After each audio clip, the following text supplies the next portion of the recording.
Hoy, ¿qué nos corresponde platicar o qué nos corresponde hablar? Hoy vamos a hablar un poquito acerca del desarrollo del aparato respiratorio como una primera parte y acerca del desarrollo de la piel y sus anexos como una segunda parte, o sea, el desarrollo de todo lo que es el aparato tegumentario. Recuerden que tenemos siempre una serie de objetivos que cumplir. No sé por qué no me apareció la diapositiva acá, pero acuérdense que ustedes ya tienen los objetivos, ya están ahí colocados en su plataforma del Concius. Búsquenlos, léanlos y desarrollenlos. Sin más, hablemos un poquito acerca del desarrollo del aparato respiratorio. ¿Cuándo es que comienza a desarrollarse el aparato respiratorio? Podemos decir que el aparato respiratorio va a iniciar a las 4 semanas del desarrollo embrional. ¿Cómo inicia? Si ustedes se fijan en la figura, tanto la A como la B, ustedes pueden observar ahí un pedacito celeste que se encuentra ubicado en la parte ventral del intestino primitivo. El intestino primitivo, ¿qué es? Es todo lo que ustedes pueden ver acá en amarillo. Miren, todo esto es el intestino primitivo. Entonces, por ahí por la 4ª semana aparece un divertículo celestito, como lo pueden observar, miren acá, y a mayor aumento acá, que es el llamado esbozo pulmonar, y que aparece como una evaginación de la pared ventral del intestino anterior. Entonces, esa evaginación de la pared ventral del intestino anterior, que va a formar al divertículo respiratorio o esbozo pulmonar, ese es el inicio, ese es el génesis de todo el aparato respiratorio. Si somos más específicos acerca de los orígenes del mismo, podemos decir que todo el epitelio, todo el revestimiento interno de las diferentes estructuras que componen al aparato respiratorio, comenzando con la laringe, siguiendo con la tráquea, los bronquios y todo el parénquima pulmonar, va a tener un origen endodérmico. En cambio, todos los componentes cartilaginosos, musculares y conectivos, tanto de tráquea como de pulmones, van a derivar del mesodermo. En este caso, del mesodermo esplácnico que va a circundar al intestino anterior. Entonces, en resumen, podemos decir que nuestro aparato respiratorio se deriva tanto del endodermo como del mesodermo. En un principio, y como veíamos ahí, al observar ese divertículo respiratorio o divertículo pulmonar o esbozo pulmonar, este se iba a comunicar directamente con el intestino anterior. De hecho, recordemos, es una evaginación del mismo. Pero luego, esta comunicación se va a ir perdiendo. ¿Por qué? Porque aparecen dos plieguecitos, dos rebordes, que se llaman rebordes tráqueo-esofágicos y que al fusionarse van a formar una pared o un tabique que va a dividir a la parte respiratoria de la parte digestiva. Esa pared o ese tabique se va a llamar tabique tráqueo-esofágico. Sin embargo, a medida que se va dando el desarrollo de este aparato respiratorio, vamos a observar cómo va a haber cierta comunicación entre la parte respiratoria con la parte digestiva a través de la faringe, por medio de un orificio que se llama orificio laríngeo. Esto es todo lo que yo les estaba explicando. Si ustedes se fijan aquí en la imagen de la A, B y C, ustedes pueden ver cómo en celestito se ha formado ya nuestro divertículo o esbozo pulmonar. Ustedes pueden ver ahí cómo se forman esos rebordes o pliegues que al final terminan juntándose y nos van a formar un tabique que, como ustedes pueden observar ahí en la imagen C, nos va a dividir completamente la parte respiratoria de la parte digestiva. Pero luego ese tabique va a sufrir una recanalización, o sea, va a sufrir una vacuolización, o sea, se van a ver algunos orificios por ahí que al final nos van a formar un orificio propiamente dicho, el cual es el llamado orificio laríngeo y que siempre va a permitir cierta comunicación entre la parte respiratoria y la parte digestiva.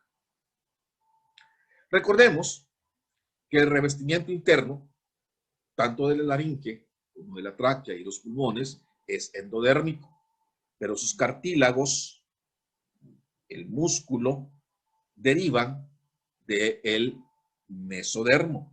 Para ser más específicos, a nivel de laringe, este mesodermo proviene del cuarto y sexto arcos faríngicos. Cuando el mesénquima de estos arcos se transforma en los cartílagos tiroides, cricoides y aritenoides, ya se comienza a recanalizar ese tabique traqueosofágico y se comienza a formar un orificio laríngeo característico. Esto tiene una razón de ser. ¿Por qué? Ustedes ven ahí la figurita que está ahí abajo, la A y la B, ustedes pueden ver que ahí hay una canalización, pero al mismo tiempo que ocurre esta recanalización y que se está formando este orificio, el epitelio laríngeo prolifera también, pero al irse recanalizando, va a ir formando ciertas estructuras que son bien importantes y que al final van a formar a los ventrículos laríngeos y a las cuerdas vocales falsas y verdaderas. O sea que esta recanalización tiene su razón de ser y es la formación del aparato de fonación. Ustedes pueden observar también ahí en los dibujitos la parte amarillita y la parte celestita. Ustedes pueden ver que la amarillita viene del cuarto arco faríngeo y la celestita del sexto. Entonces podemos decir que las estructuras musculares y las estructuras cartilaginosas a este nivel, a nivel de laringe propiamente dicha, entonces estas provienen de estos arcos faríngeos, del mesénquima de estos arcos faríngeos. Todo lo demás, ya el cartílago y el músculo de la tráquea, de los bronquios y del parénquima pulmonar, este proviene del mesodermo esplácnico. En el curso de su separación del intestino anterior, este esbozo pulmonar comienza a crecer. ¿Hacia dónde crece? Crece hacia abajo y hacia los lados, o sea, crece de manera caudal y lateral, formando la tráquea y luego dos evaginaciones laterales, los llamados esbozos bronquiales, que es lo que ustedes están viendo en esta imagen con la letra A.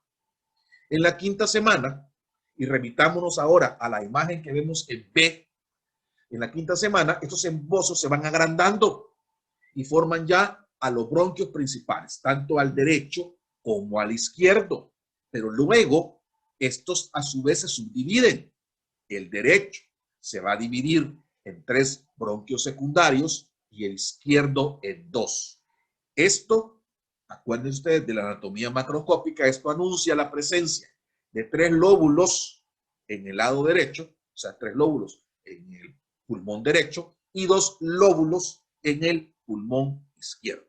A la vez que estos esbozos van creciendo, también se van metiendo dentro de la cavidad intraembrionaria. Acuérdense que existe una cavidad o celoma intraembrionario y esa cavidad o celoma intraembrionario es lo que en el futuro va a formar las llamadas cavidades corporales. En este caso, al irse introduciendo estos esbozos pulmonares dentro de este celoma, ya se está compartimentalizando o ya se está formando lo que va a ser más adelante la futura cavidad pleural. Entonces, al crecer en dirección caudal y lateral, los pulmones, como les decía, se introducen dentro de las cavidades corporales, formando los llamados espacios para los mismos. Pero en ese momento, como tenemos una cavidad única, si bien es cierto, ya se está formando la cavidad pleural alrededor de los esbozos pulmonares, esta todavía no está separada de las demás y se conecta con los otros espacios por medio de los llamados canales pericardio-peritoneales. ¿Por qué pericardio-peritoneales? Porque se está conectando tanto con la futura cavidad pericárdica como se está conectando tanto con la futura cavidad peritoneal. Estos canales, que al principio lo vemos como lo ve usted ahí en la imagen que está con la letra A, ¿ya? Y ahí podemos ver los canales pericardios peritoneales. En un principio están comunicados con todos los demás espacios, pero al final, a medida que estos desfosos pulmonares se van desarrollando aún más y más, este canal pericardio peritoneal se termina cerrando y entonces ya se forman las llamadas cavidades pleurales primitivas. Si ustedes se fijan en la otra imagen, en esta que estamos viendo acá, vamos a ver que el mesodermo que reviste la parte externa del pulmón nos va a formar a la llamada pleura visceral, miren, está pegadita a lo que va a ser más adelante el pulmón, y la hoja somática del mesodermo, que es esta, se va a transformar en la pleura parietal. Y el espacio que queda entre las dos es lo que llamamos cavidad pleural. Ojo, en este momento, esta cavidad pleural no es real, es virtual, porque como no hay aire en los pulmones, entonces esta cavidad en este momento todavía no va a existir como tal. Sí, ya se está formando, claro, pero aún no va a existir como tal. ¿Por qué? Porque no hay aire en los pulmones todavía. Los bronquios secundarios, que ya veíamos se originaban de los primarios, van a seguir dividiéndose, no se van a quedar en 3 y 2, sino que se van a dividir repetidamente por un mecanismo de dicotomía, o sea que cada uno de estos se va a dividir de 2 en 2, formando en el lado derecho 10 bronquios terciarios o segmentarios y en el izquierdo 8. Esto al final nos va a formar los segmentos broncopulmonares que ya observamos nosotros en el adulto. Ahora bien, antes de que el árbol bronquial alcance su forma definitiva, incluso se llegan a formar hasta 6 divisiones adicionales más, pero esto no va a ser en el periodo prenatal, o sea, esto surge ya luego del nacimiento, o sea, en el periodo postnatal. ¿Qué quiere decir eso?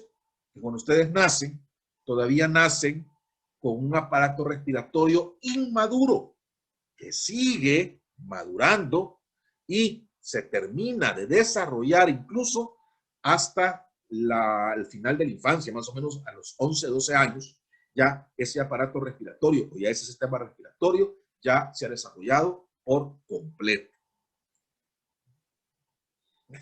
A medida que va avanzando el desarrollo de estos bronquios, de estos segmentos, más o menos por ahí por el 7º mes, se comienzan a observar ya los llamados bronquiolos. Estos se siguen dividiendo en conductos más pequeños, como ustedes pueden observar ahí en la imagen A, y su vascularización va a aumentar de forma constante. Como ustedes pueden ver ahí en la imagen A, ya se van formando alrededor de estos bronquiolos capilares sanguíneos.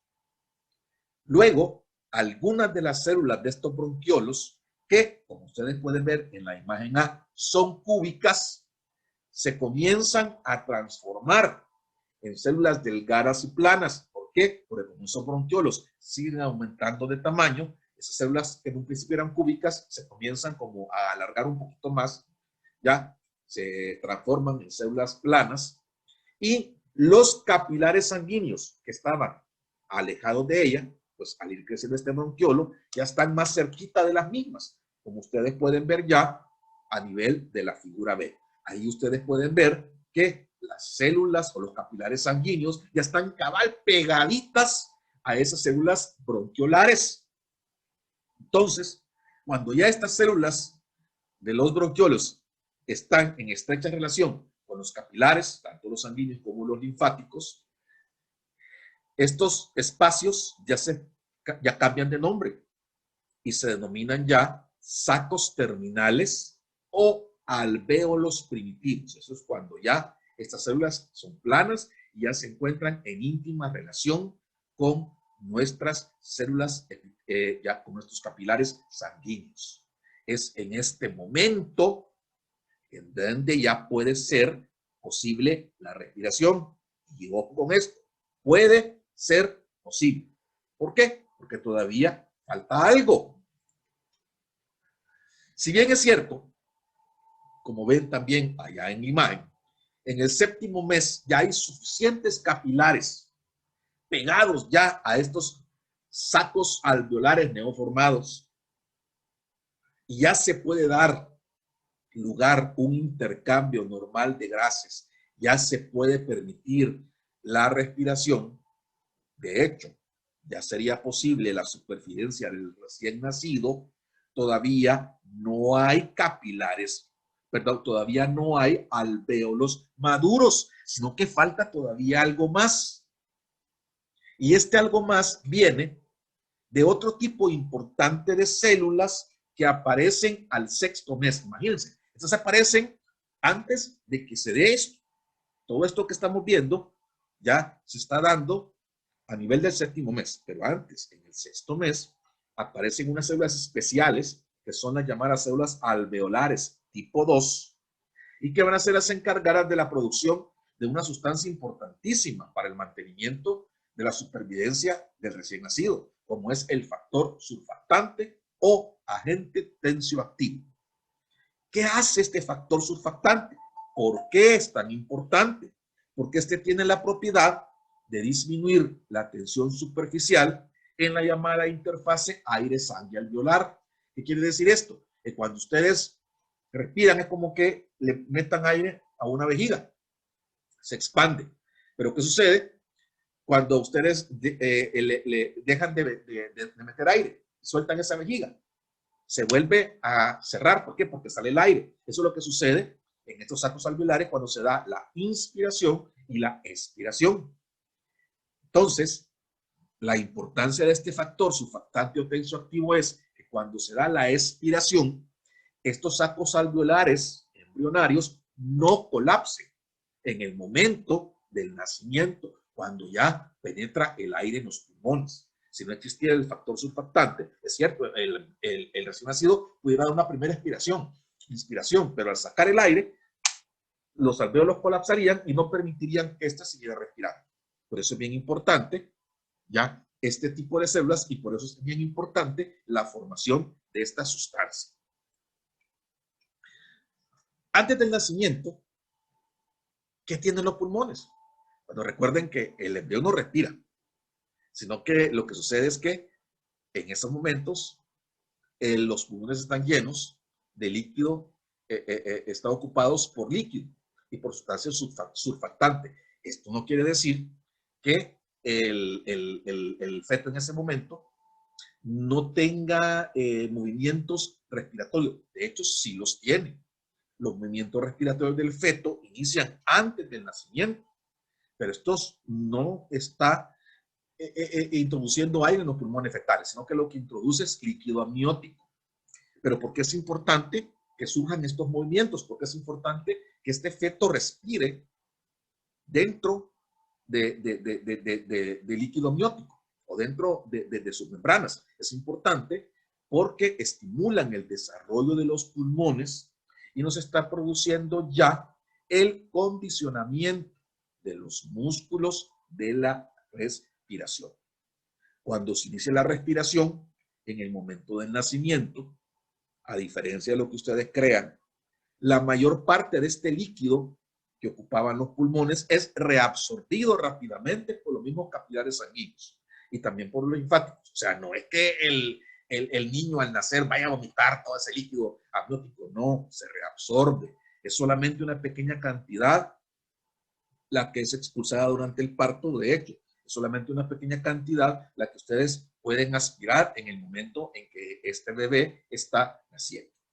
¿Qué sucede en este momento? Al entrar aire en los alvéolos con la primera respiración, la capa de surfactante, que era producida por los neumocitos tipo 2, evita que se produzca un colapso alveolar cuando se da la expiración. O sea, eso es lo que hace que ya nuestro niño comience a respirar de manera normal. Así pues, los movimientos respiratorios después del nacimiento hacen que entre aire a la cavidad de los pulmones y al mismo tiempo hace que la cavidad pleural, que en ese momento era virtual, ya sea real. ¿Por qué? Porque al expandirse los pulmones se liberan o se despegan tanto la capa parietal de la visceral de la pleura. Entonces ya queda una cavidad virtual que le permite a estos pulmones tener un espacio donde expandirse y después donde encogerse con los movimientos respiratorios, tanto de inspiración como de expiración. Incluso en los 2 últimos meses de vida prenatal y durante varios años después del nacimiento, como ya se los estaba yo explicando, sigue el desarrollo pulmonar. Todo este desarrollo de los pulmones viene en base a ciertos periodos.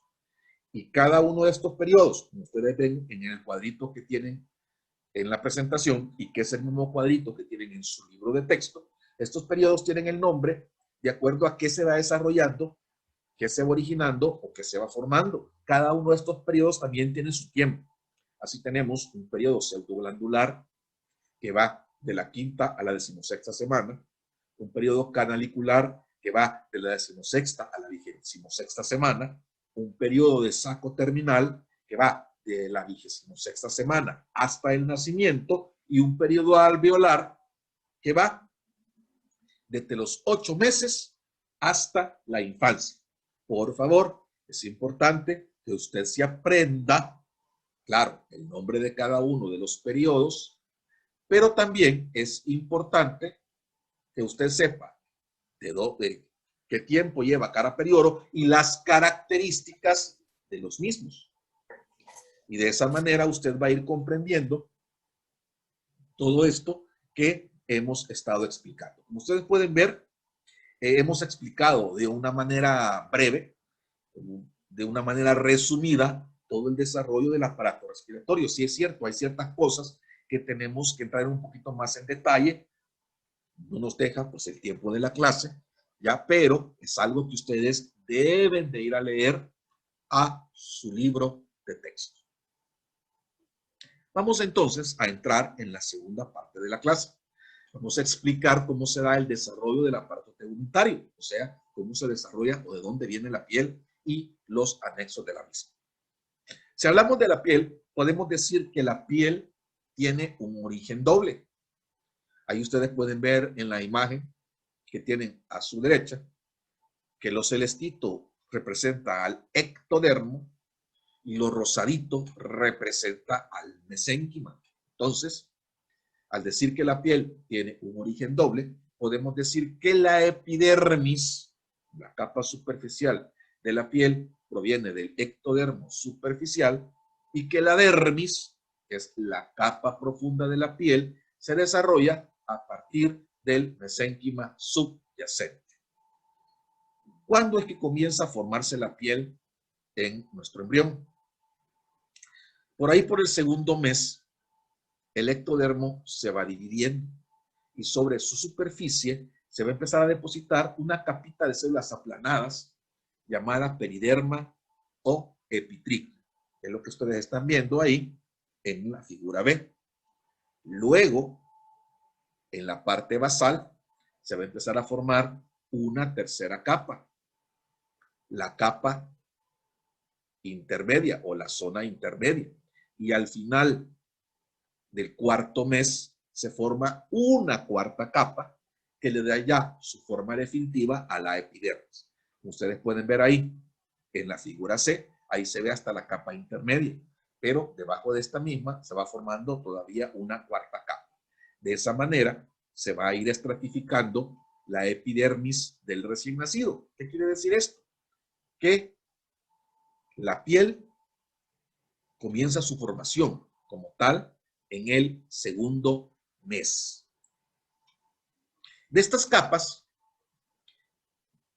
recién formadas, La capa basal o germinativa va a ser la responsable de producir las nuevas células o va a estar formando las células de la piel de este embrión. Más adelante, de esta misma capa basal, se van a formar una serie de depresiones y crestas que se transforman en digitaciones y que al final nos van a formar las llamadas huellas digitales. Esto se ve principalmente a nivel de las manitas y de los pies que también se están formando en este feto. Vamos a ver también que la capa espinosa va a ser la más gruesa y va a estar constituida principalmente por células poliédricas grandes que van a contener tonofibrillas. De esta capa se va a formar otra más, la granulosa, que presenta en sus células pequeños granos de queratoyalina. Y es a partir de esta capa granulosa que se va a formar la otra, que es la llamada capa callosa. Esta capa callosa va a ser la capa más superficial de la epidermis del feto y va a constituir la superficie resistente, que va a estar constituida a su vez por células muertas y compactas que van a contener abundante queratina.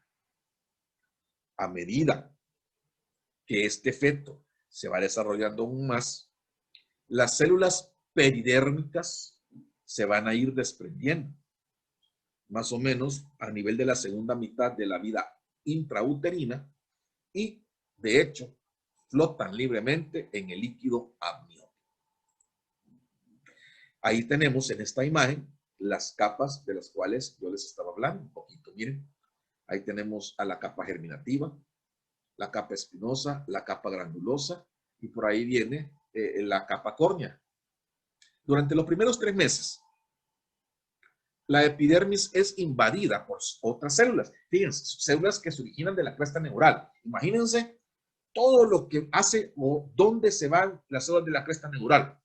Ya habíamos hablado anteriormente cuando estábamos hablando del desarrollo de otros sistemas, que las células de la cresta neural van a llegar a un montón de partes. No solamente se encuentran ubicadas o no solamente se quedan a nivel del sistema nervioso, sino que imagínense, van a llegar por ahí, por la piel, y estas células al final que llegan se transforman en melanosomas, que son los que van a sintetizar el pigmento llamado melanina. Estos melanosomas luego son transportados hacia los melanocitos y luego a los queratinocitos de la piel y a los folículos pilosos. De acuerdo a la cantidad de pigmento que estos produzcan, así usted va a ser más morenito o va a ser más chelito. Igual, de acuerdo a la cantidad de pigmento que se ubique a nivel del folículo piloso, usted va a tener cabello negro, cabello castaño o cabello rubio. ¿Qué pasa con la capa interna de la piel? Todo esto que estábamos hablando era de la capa externa, de la epidermis. Pero ¿qué pasa con la dermis? Ya dijimos que la dermis se iba a formar o se iba a derivar del mesodermo. ¿De dónde? Si somos más específicos, del mesodermo lateral y de los dermátomas que vienen de los somitas. En el tercero y el cuarto mes se forma una estructura que se llama corium. Esa va a ser la dermis primitiva, corium. Y ahí se originan numerosas estructuras papilares irregulares que se van a proyectar hacia la epidermis y que al final van a formar las llamadas papilas dérmicas. ¿Se acuerdan? Lo que veíamos en la fotografía en histología de la piel. La capa más profunda de esta dermis, que se llama subcorium, a su vez va a contener abundante tejido adiposo. En estos momentos, la piel de este neonato va a estar cubierta por una sustancia blanquecina. Esta sustancia blanquecina que la cubre y que la protege se llama vernix caseosa y, o en algunos otros libros, ustedes la encuentran con el nombre de unto sebáceo. ¿Quién forma esta dermis gaseosa o unto sebáceo? Está formado por células epidérmicas muertas, por pelos degenerados y por secreciones de glándulas sebáceas. ¿Para qué? ¿Para qué sirve esto? Este unto sebáceo o dermis gaseosa va a proteger a la piel contra la maceración o la erosión que le produce el líquido amniótico. Sí, el líquido amniótico puede corroer esa piel de bebé, esa piel nuevita. Entonces, ese unto sebáceo o esa dermis gaseosa lo que hace es proteger a la piel nuevita de la erosión o de la maceración que le puede producir el líquido amniótico. ¿Cómo se ve esto? Así como ustedes lo ven en la fotografía. Miren a este recién nacido. Todo lo blanquito que ustedes le ven, ese es el llamado dermis gaseoso. De hecho, eso pues lo limpian las enfermeras. Ya después de nacer el niño, ya queda el niño con su piel bien bonita y bien rosadita. Otra de las estructuras que vienen o se desarrollan a partir de la piel son los cabellos, los pelos. Los pelos aparecen como proliferaciones epidérmicas, como ustedes lo pueden ver ahí en la imagen. Remitámonos a la parte A. Miren, ahí está la epidermis celestito. ¿Por qué? Porque viene del ectodermo. Entonces, ¿qué sucede ahí? Ahí lo que sucede es que esta epidermis se comienza a invaginar. ¿Dónde se va invaginando? Se va metiendo o va penetrando en la dermis subyacente. Estas invaginaciones, como ustedes lo ven ahí ya en la figura C, llamadas papilas pilosas, son luego rodeadas por mesodermo, del cual se desarrollan tanto los vasos como las terminaciones nerviosas de los cabellos. Después, las células de estos brotes pilosos se van a queratinizar, se van a volver fusiformes y se van a transformar ya en el tallo del cabello o del pelo. Mientras que las células que las rodean van a formar la llamada vaina pilosa epitelial, que es lo que ustedes están viendo ya ahí en la figura C. Si ustedes también se fijan, ustedes pueden observar que el mesénquima adyacente nos va a formar la llamada vaina radicular térmica, pero también nos va a formar, y ahí lo pueden observar también, al músculo erector del pelo, que es un músculo liso, y también nos va a formar a los vasos sanguíneos que están nutriendo esta papila, esta vaina pilosa o esta papila pilosa. También ustedes pueden observar ahí que existen o se forman o se originan de ahí mismo glándulas sebáceas que van acompañando también a este pelo. No se observa ahí, pero también existe acompañante una cantidad menor de glándulas sudoríparas. La proliferación de las células epiteliales en la base del tallo lleva que este pelo vaya creciendo, o sea, se vaya saliendo y se vaya haciendo más externo, se vaya exteriorizando, o sea, se vaya yendo hacia arriba. Y al tercer mes de vida intrauterina ya aparecen los primeros pelitos visibles en este feto. Estos primeros pelitos tienen un nombre, se llaman lanugo, y es lo que ustedes están viendo ahí en la fotografía de ese recién nacido. Miren, ese montón de pelitos es el lanugo.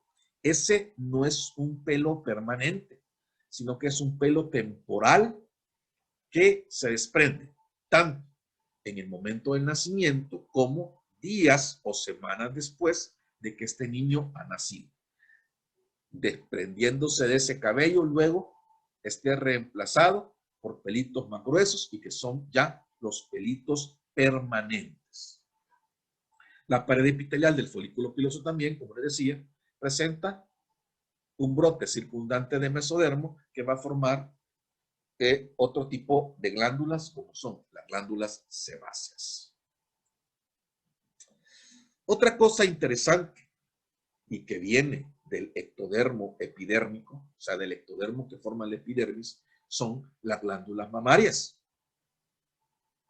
Estas comienzan su origen en un engrosamiento a manera de banda en la epidermis, formando la llamada cresta mamaria. Ustedes, como pueden ver en el dibujo, esta cresta mamaria se extiende a ambos lados del cuerpo, desde la base del miembro superior hasta la región del miembro inferior. Si ustedes recuerdan, hay algo que veníamos diciendo de las primeras clases, y es que el desarrollo de la mayoría de las especies, principalmente en los mamíferos, tiene un tronco común. O sea que en las primeras semanas el desarrollo es similar, pero a medida que los marcadores genéticos van actuando, a esos marcadores genéticos ya llevan a que el desarrollo sea diferente según la especie. En el caso de los mamíferos, existe esta línea o cresta mamaria que va a ser el punto en donde van a crecer las diferentes glándulas mamarias según la especie. Como ustedes pueden ver, en el caso del ser humano, esta banda mamaria se termina atrofiando, se termina, como les dijera, desintegrando, y solo queda a nivel del tórax.